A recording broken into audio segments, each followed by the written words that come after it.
It's Sexual Assault Awareness Month and there's a rapist in the White House. It's Sexual Assault Awareness Month and people are still calling themselves feminists after voting for him. It's Sexual Assault Awareness Month and we're still acting like false accusations are ruining lives. Well, guess what? I have a poem for that. This is for the rapists who call themselves feminists by Blythe Baird. Perhaps this body belongs to the first time I was raped.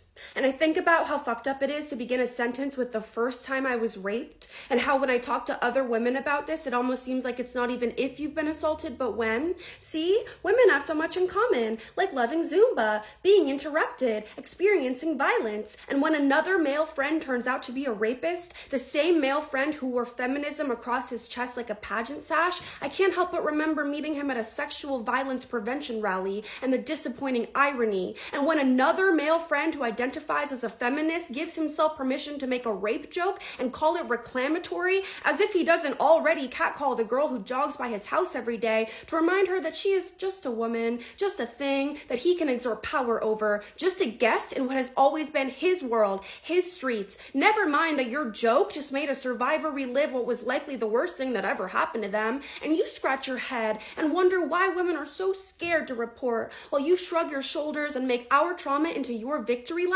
the reason you fist bump your friends at the bar. How could I expect this body to be perfect for anything but the punchline? And if I don't laugh, I am no longer the cool girl, but the one who can't take a joke. I have run out of compassion for men who pose as feminists, but when a woman brings up the sexual assault epidemic, they suddenly want to talk about something else, something less of a downer. I have run out of compassion for wolves. I have run out of compassion for anyone who isn't outraged. I ran, and this stubborn body followed. I am the opposite of forgiveness. I am all rage and shriek and flame. Outside of the women's freshman dormitory at Yale, fraternity pledges chanted, "No means yes, yes means anal." I fuck dead women and fill them with my semen. A woman is found unconscious behind a dumpster, pine needles in her hair, naked, wounded, assaulted. Meanwhile, everyone is more concerned with how this experience has taken away from her assailant's appetites, rather than with the survivor's autonomy. This is not to say all men are hungry. This is not even to say that all men are hunting. But haven't we all found the bones of a woman stuck like leftovers between a full man's teeth?